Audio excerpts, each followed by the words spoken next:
Não, mas espera aí. valorização Você desse tema. já é a segunda ou terceira vez que você toca na corrupção do PT, mas nós não falamos do caso do metrô de São Paulo, não falamos das acusações a nomes dos mais importantes do PSDB acusados de corrupção.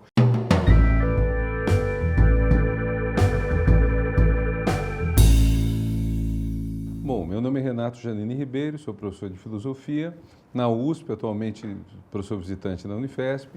Fui diretor de avaliação da CAPES, fui ministro da Educação no governo Dilma Rousseff. Me coloco entre o centro-esquerda e a esquerda. Eu sou o Sérgio Fausto, sou cientista político, superintendente da Fundação Fernando Henrique Cardoso. Estive no governo, não no governo Lula ou Dilma, no governo Fernando Henrique Cardoso, por 7 anos, em diversos ministérios. E me situo no espectro político, acho que mais ao centro do que o Renato. Porque a gente faz o programa com 2 canecas. Por que a gente está com uma só? Não, bom, quando chegou aqui tinha essa caneca que ele tamou, que é muito adequada, uma caneca com uma cara de monstro. Eu pedi para tirar a caneca com a cara de monstro, porque acho que o Brasil já está em monstruosidade demais nesse momento, para a gente aumentar a monstruosidade. Melhor diminuir do que aumentar. Qual foi o melhor presidente que o Brasil já teve? Em toda a sua história. Claro que eu acho que foi o Fernando Henrique. Acho que aí misturam-se várias coisas, assim, por razões objetivas, tão objetivas quanto possam ser as razões de uma pessoa que trabalhou no governo e que convive com o presidente há muitos anos. Então, eu acho que foi o melhor presidente do Brasil.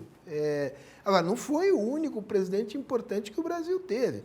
Eu diria que o Lula foi muito melhor do que se imaginava que ele seria, mas foi pior do que poderia ter sido.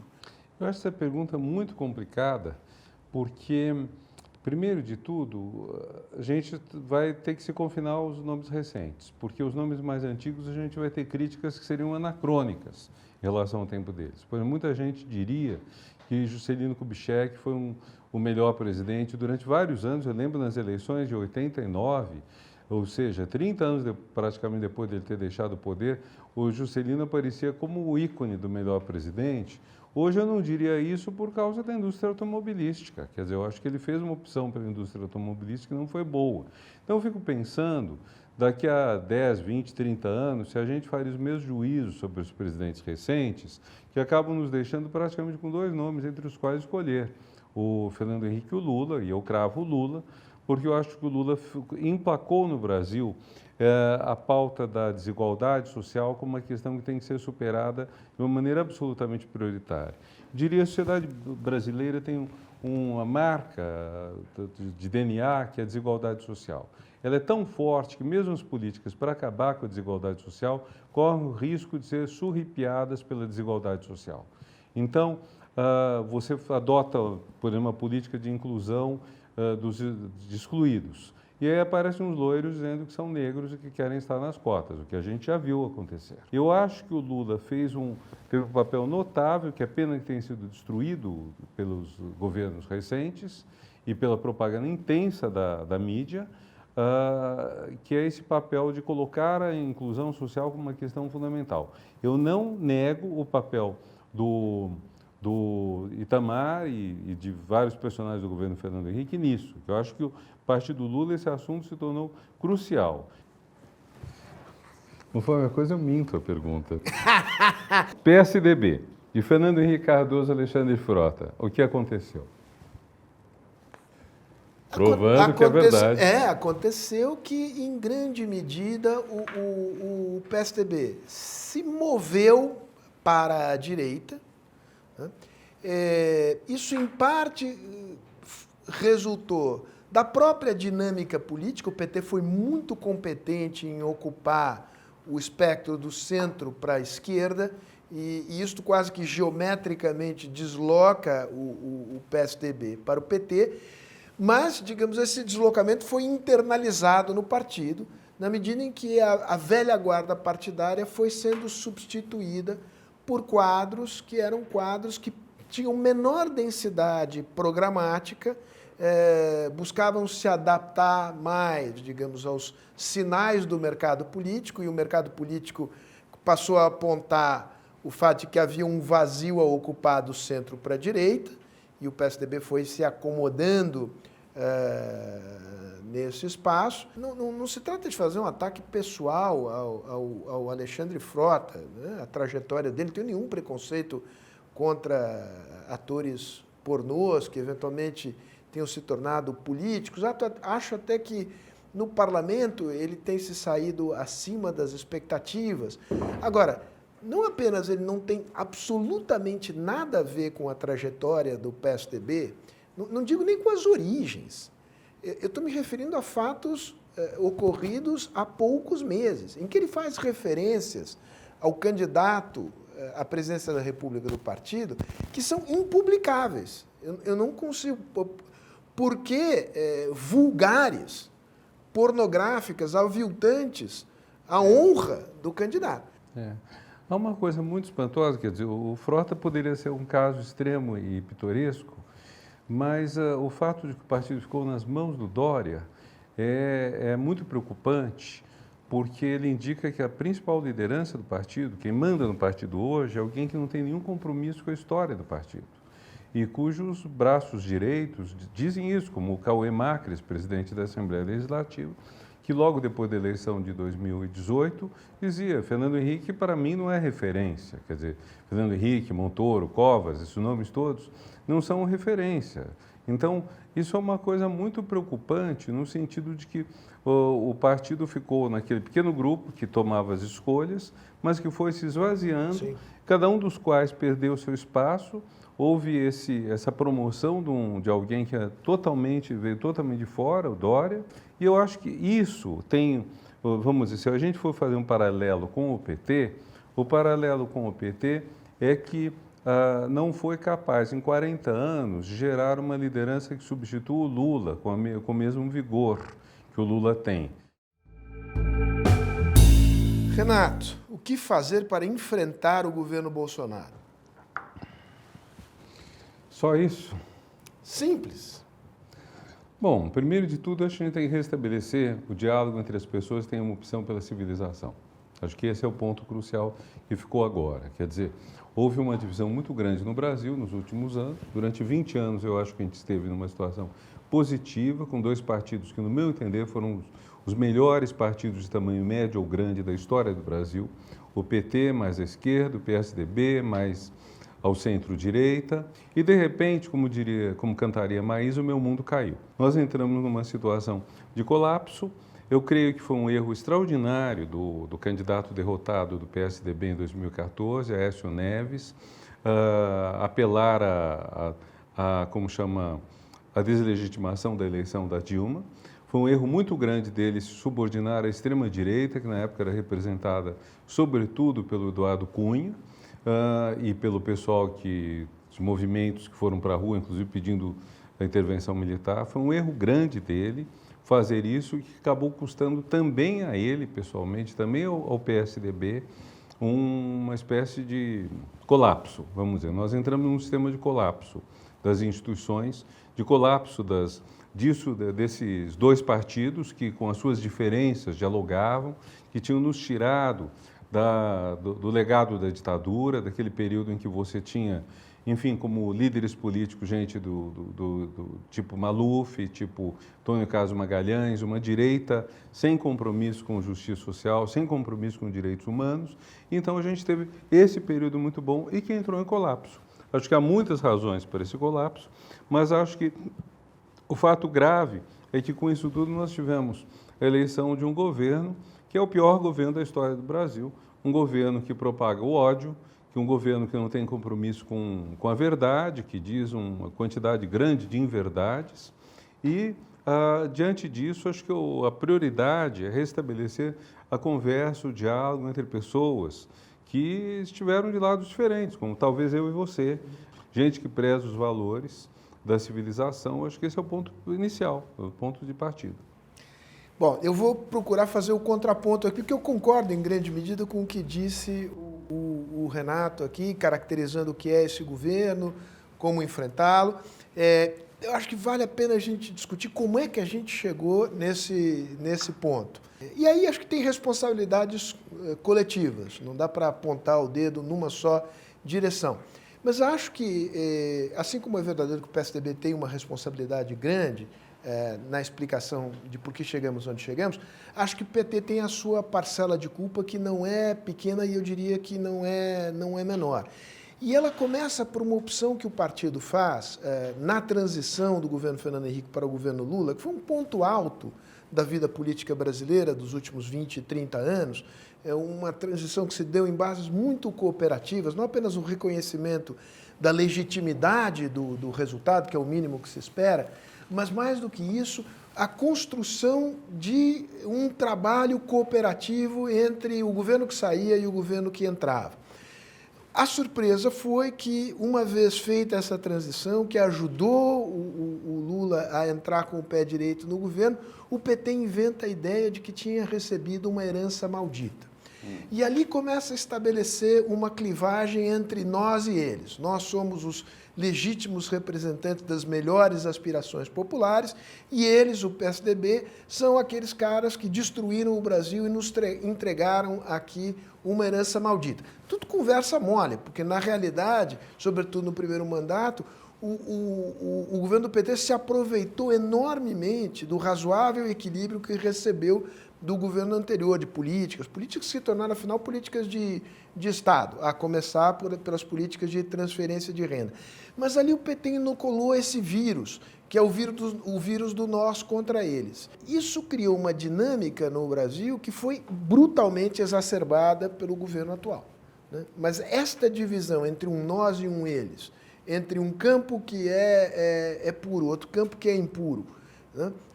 Um campo que representa os verdadeiros interesses do povo e do país e outro que não representa esses interesses, o PT tem uma enorme responsabilidade na inoculação desse vírus no organismo político nacional, na sociedade brasileira. Eu diria, Sérgio, sem negar o que você está dizendo, mas diria que houve também recíproca. Quer dizer, Lula tomando posse no começo de 2003, em 2005, toda a querela, toda a questão da corrupção começa a ser lançada pela direita contra o PT, e aí estou falando não só pelo PSDB, mas em grande parte pela mídia, e isso cria também, aumenta essa polarização, quer dizer, o nós contra eles e o eles contra nós, quer dizer, houve dos dois lados. E houve um trabalho muito grande de destruição recíproca. A polarização, Renato, é uma ameaça ou é uma oportunidade para a democracia? Quem está fazendo um bom trabalho para diminuir isso? O que fazer para diminuir a polarização? Olha, polarização é muito simples. Você tem a guerra e tem a política. Na guerra você tem inimigo, você quer matar. Na política você tem adversário, você disputa. Você pode odiar, pode querer que ele morra, fazer voodoo, tudo mais, mas você convive, você dialoga, você eventualmente até cria laços de amizade. Acho que houve isso tudo ao longo desses anos. Agora, a política não pode ser guerra. Quando você passa a ter guerra, é outra coisa. E nós estamos numa situação de praticamente guerra. Então, com ameaças, nós tivemos atos de violência contra homossexuais desde vários anos, por exemplo. Nós tivemos pessoas afirmando coisas nojentas contra nordestinos. Então, há todo um preconceito grande que cresceu e a polarização não pode chegar a esse ponto numa democracia. Uma democracia supõe uma série de acordos. Fico tentado a usar a palavra tragédia, porque isso não é um fenômeno, esse é um fenômeno que, com a vitória do Bolsonaro, passou a ser um fenômeno patrocinado pelo principal mandatário do país, que é um homem que se dedica dia e noite a atiçar, se não ele diretamente destilar ódio contra os seus adversários, a atiçar nas redes sociais grupos organizados que promovem deliberadamente a distorção de fatos, de mensagens, de informações, de tal maneira a transformar a política em guerra. E isso transborda do Brasil para fora do Brasil. É espantoso que haja um presidente da República que agrida presidentes de países vizinhos. Para te provocar, eu diria que alguns desses sintomas a gente começou a perceber ainda nos governos do PT. Quer dizer, o PT organizou, no mundo digital, guerrilhas para atacar os seus adversários. E, em parte, em boa parte, pagas com dinheiro público. O PT também inaugurou o mau hábito de interferir nas eleições de países vizinhos. O Lula foi à Bolívia, vestiu o boné do Evo Morales, subiu no palanque do Evo Morales, confundindo o que são relações entre estados, que são relações permanentes, que independem de quem estiver no poder, com relações de eventual afinidade político-partidária. Eu não vejo bem assim. Em primeiro lugar, eu acho que o PT é o verdadeiro Partido Social-Democrata no Brasil. O PSDB foi perdendo, hoje é apenas um nome, social-democracia, porque não tem mais esse comprometimento como o Dória muito bem simboliza. A Gleisi também não é propriamente eles. uma representante do pensamento social-democrata. O PSDB hoje é um partido de direita? Não, um partido de direita o PSDB não é. Eu acho que o PSDB hoje, o problema do PSDB é um partido com pouca expressão. Não é apenas que o partido é pequeno no parlamento, em particular na Câmara. É o fato de que o partido não tem lideranças capazes de exprimir um rumo, uma visão sobre o país. Seria bom, não o PSDB, mas que houvesse um partido de direita consistente, programático, de uma direita liberal, de uma direita comprometida com justiça social, de uma direita que tivesse compromisso com os direitos humanos. Um dos problemas do Brasil é que este é um espaço vazio. A direita que chegou ao poder no nosso país é uma direita autoritária e, em boa medida, retrógrada. Mas, Sérgio, tem um problema fora do Brasil, só no Brasil, que dizem que temos uma direita no governo. Fora do Brasil, todo mundo chama o governo brasileiro de extrema-direita. E fora do Brasil, não há problema em dizer que um partido é de direita, quando um partido é exatamente digno. Uma Angela Merkel, por exemplo, que não tem o menor problema de se dizer de direita, ela está à esquerda do PSDB brasileiro. Quer dizer, PSDB brasileiro que tem vergonha de se dizer de direita, que vai dizer que é centro, quando muito centro-direita, ele está mais à direita do que a Angela Merkel, que é uma pessoa comprometida com direitos humanos, com políticas sociais, com o estado de bem-estar social, que, enfim, tem suas diferenças com o SPD, é claro, mas não vai acabar com todas as políticas. Agora, o fenômeno particular do Brasil, que é grave, é a extrema-direita. E como diz muito bem o Bobbio, o ponto da extrema é que a extrema é contra a liberdade.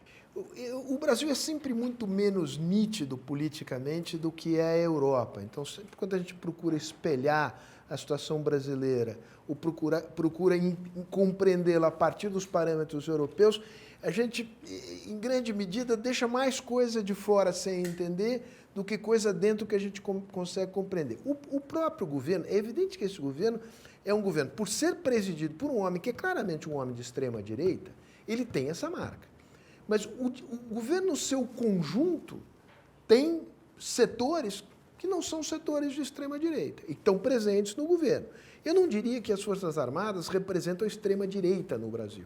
Isso não significa que eu esteja aqui subscrevendo o papel que os militares da reserva hoje têm no governo federal. Na própria base de sustentação do governo, o líder do governo no Senado, o senador Fernando Bezerra, foi ministro dos governos do PT. Então, o Brasil é mais bagunçado do que os padrões europeus nos parecem permitir. Mais oportunista também, né, Sérgio? É mais oportunista, mas é o que é. Então, eu acho que essas categorias, esquerda, direita e tal, no Brasil, é sempre bom tomar com uma certa pitada de sal.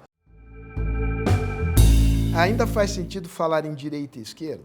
Faz plenamente. Penso que há certas escolhas básicas que não quer dizer que sejam decentes ou indecentes. A gente tem preferências, tem valores. Mas eu penso que, do ponto de vista da direita, você tem uma política que crê mais no capital, crê mais no mercado, acredita mais na competição, acho que é um ponto importante, e do ponto de vista da esquerda, você tem uma política que acredita mais na regulação social, que considera que o voto é um fator muito importante de equilíbrio à desigualdade introduzida pelo mercado e que considera a cooperação, a colaboração importantes. Eu diria muito simplificadamente que essas são duas linhas diferentes, entre as quais você pode ter muitas combinações.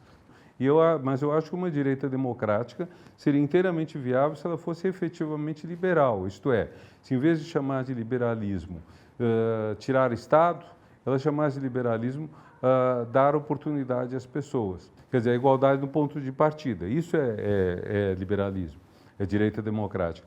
Igualdade no ponto de chegada, isso se você quiser, socialismo esquerda. Quer dizer, por mais que seja a diferença de competência, de dedicação das pessoas, não criar uma desigualdade muito grande no ponto de chegada. Considerar que, no fim das contas, é mais positivo uma sociedade sem grandes desigualdades do que uma sociedade desigual. Acho que são conceitos que fazem todo sentido. Você sabe o que eu acho disso? Eu concordo integralmente com o que você disse. Opa, esse é para mim. Qual a responsabilidade do PSDB pelo bolsonarismo? Janine, deve ser eu. Qual a responsabilidade do PT pelo bolsonarismo? Vamos lá. Eu acho que a responsabilidade do PSDB pelo bolsonarismo foi não ter compreendido que havia forças da direita, da extrema-direita, que começavam a emergir no Brasil e que estavam, digamos, como que disfarçadas ali num campo antipetista, que parecia dominado por setores democráticos, entre os quais o do PSDB, mas que levava energia política para setores que eram claramente antidemocráticos. E desse ponto de vista, o impeachment da Dilma, que eu não reputo tenha sido um golpe, ele se deu dentro dos marcos legais, mas ele teve uma consequência política importante de reforçar a extrema-direita. Mais do que isso, o fato de que o PSDB, falando em português claro, se meteu em corrupção, deslegitimou o partido. E o partido foi comido pela direita.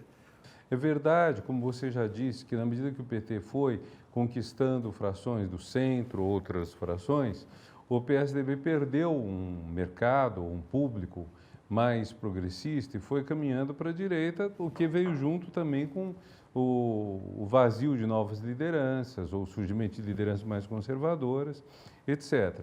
No caso do PT, a responsabilidade pelo bolsonarismo, se é que ele tem, está ligada ao fato de que no ano passado o PT e o Ciro não chegaram a um acordo.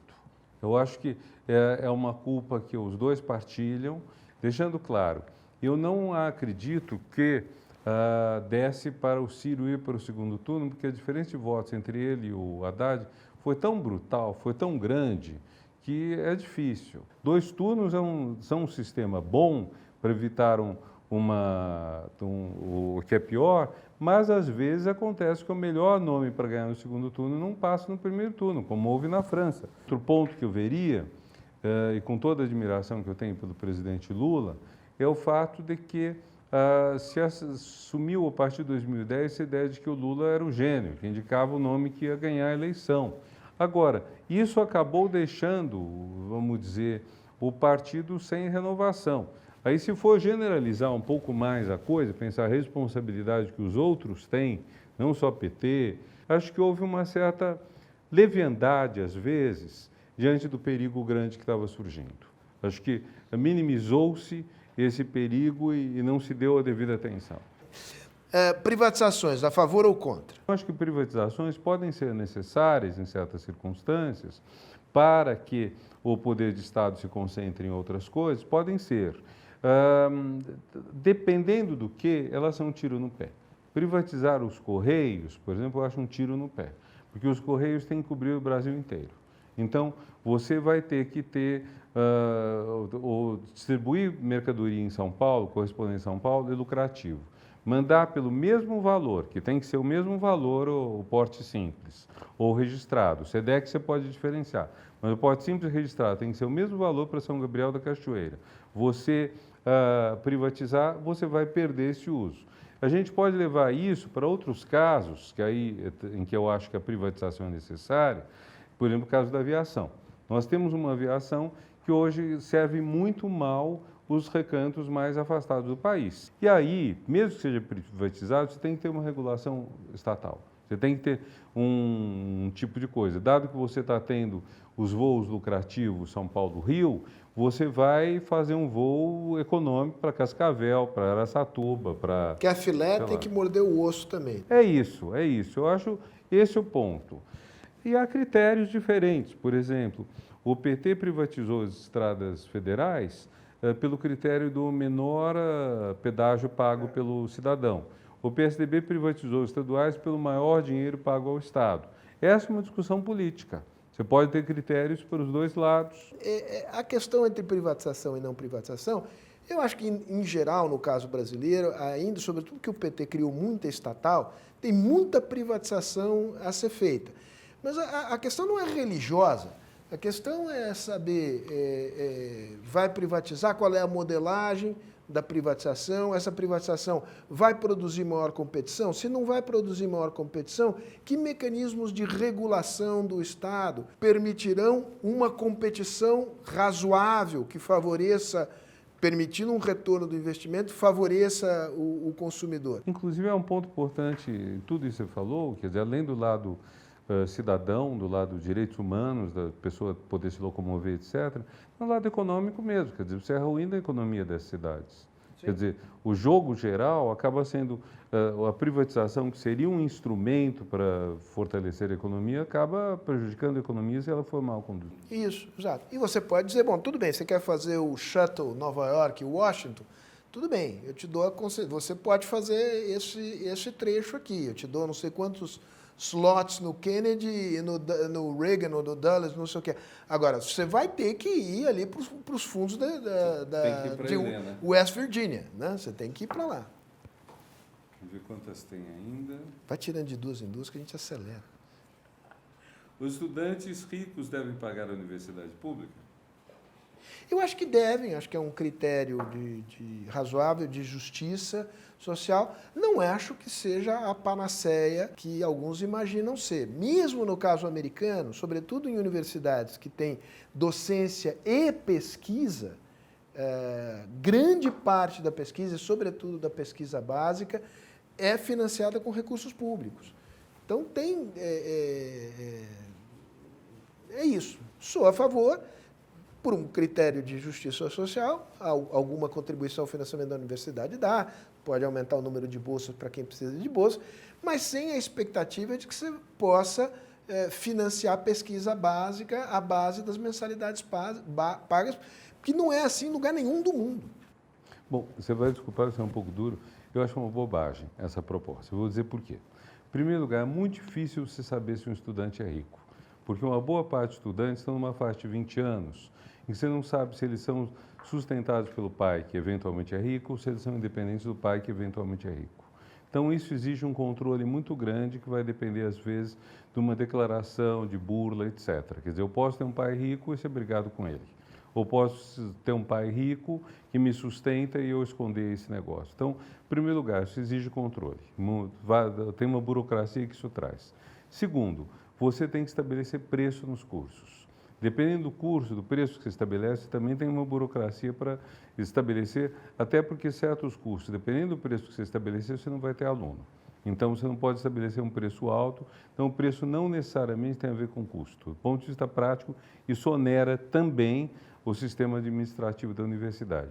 Terceiro ponto, eu acho que o correto é você ter alíquota, mexer no imposto de renda. Eu acho que deveria cobrar do imposto de renda Não educação, acho que em geral, nós temos um sistema tributário injusto, que tem uma tarifa, uma alíquota máxima de 27,5%. Nós tínhamos que criar uma alíquota mais elevada para rendas mais elevadas, não só para a educação, para as despesas e investimentos necessários da sociedade. Você pode até carimbar, se quiser, carimbar, esse acréscimo vai para educação, saúde, moradia subsidiada, essas coisas. E aí, quem for rico e fizer a universidade, está tendo uma coisa em troca. E o último argumento é o seguinte: educação é uma coisa que traz tanta coisa benéfica para o indivíduo e para a sociedade, que é muito importante você fornecer o máximo possível. Então, por todas as razões, eu acho que é uma falsa questão, uma questão que é inadequada. Sugira um filme um para o outro. Armas na Mesa, você viu? Não. É um filme muito interessante, me foge agora o nome do ator e tudo mais, é um filme de uns anos atrás. É uma moça que é lobista no Congresso americano e ela é convidada a fazer campanha em favor do livre porte de armas e ela decide fazer uma campanha para regular mais o porte de armas. E é fantástico porque a causa é super nobre, agora é uma mulher que diz: eu só entro para vencer. Então ela articula tudo para vencer. Assim, nesse sentido, a questão dos fins justificam os meios, os escrúpulos, etc. Eu acho que é um desses filmes básicos para entender política, porque eu acho que há uma confusão extraordinária na questão da chamada ética na política e que coloca sempre em questão quais meios são justos, quais meios são inadequados. Eu acho um tremendo filme, é um filme recente. Você me faz lembrar o filme sobre o Lincoln, né? Do Spielberg. Tem este dilema também na aprovação da emenda constitucional da abolição. A causa mais nobre do que essa não pode haver. Qual é o limite ético entre a coação, a chantagem, o suborno em nome da causa maior? Eu diria com toda franqueza que é muito fácil, sentado aqui, ambos chegarmos à conclusão que só vale jogar da maneira a mais elegante e honesta possível. Agora, tanto você como eu sabemos exatamente que na vida real não é isso que distingue os grandes políticos. Os grandes políticos, alguma dose de malignidade tem de ter. É amor. O que amor defina simples. o amor em uma palavra. Lula livre? Eu não creio na inocência do Lula. Pode ser uma convicção pessoal. Não acho que são apenas opiniões. Acho que há um conjunto importante de indícios que apontam na direção da culpabilidade do Lula. Agora, culpabilidade em relação a quê? O Lula, a meu juízo, perdeu a fronteira entre o que são as contas pessoais, o que são as contas do partido, o que é o orçamento do Estado e o que era o orçamento do Instituto Lula. E acho que ele se entregou a um grupo de empreiteiras, em particular ao Odebrecht. Eu acho que Mas o Lula, a partir de pessoais, determinado momento... alguma coisa ele se tornou dono que... Aí isso é uma questão para a justiça avaliar. Aí eu chego a esse ponto. Eu acho que há razões sólidas para arguir a suspeição do Moro. Né? Então, Lula livre, acho pouco provável que ele venha a ser candidato. Agora, o mais importante é que isto não sirva de pretexto para convulsionar o país. Como pretexto para convulsionar, Sérgio? O que seria o pretexto? Setores do bolsonarismo utilizarão este fato para inflar a ameaça de uma espécie de descalabro nacional, reerguer o fantasma da venezualização do país. Este tipo de discurso paranoico, temo eu, voltará a crescer. Eu acho que Lula tem que ser libertado, porque ele foi condenado injustamente por um juiz que fez tudo errado, juiz que deveria estar sendo julgado pelos delitos que cometeu, quer dizer, acho que isso hoje está mais que provado. Importante a gente dizer, está muito ruim tudo, mas a gente pode melhorar. Claro. Quer dizer, nós não estamos condenados à corrupção na política, em nome da corrupção na política, defender a demagogia. Como a gente pode pensar, por exemplo, como a gente pode pelo menos dizer, é importante discutir o financiamento eleitoral que coloque os contendores numa mais ou menos igualdade de condições. Exato. Eu acho que foi um passo na direção correta, a proibição neste momento das doações empresariais. Mas não acho que esse seja que essa seja uma solução suficiente nem de longo prazo. Mas enquanto não se reduzir significativamente o custo de campanha, o dinheiro vai vir de algum lugar. É um sistema que ajuda quem mexe com dinheiro vivo, quem consegue arrecadar muito dinheiro vivo. Tem quem arrecada muito dinheiro vivo é crime organizado, e não estou dizendo que é a mesma. E crime organizado aí é tráfico, é milícia, é PCC, é o diabo a quatro. E não estou dizendo que é a mesma coisa, são coisas diferentes, mas as igrejas também. Né? As igrejas também. Então desequilibra o jogo eleitoral também. A solução que foi dada agora é um arremedo, mas não acho que seja a melhor e a definitiva solução para o problema. Olha, eu acho que o caso nosso não é dos mais representativos, porque a gente se gosta muito. E a gente tem uma convergência grande de ideias, e tenho certeza que se dependesse de nós dois, o Brasil não estaria nessa crise, a gente teria caminhado para soluções políticas respeitosas.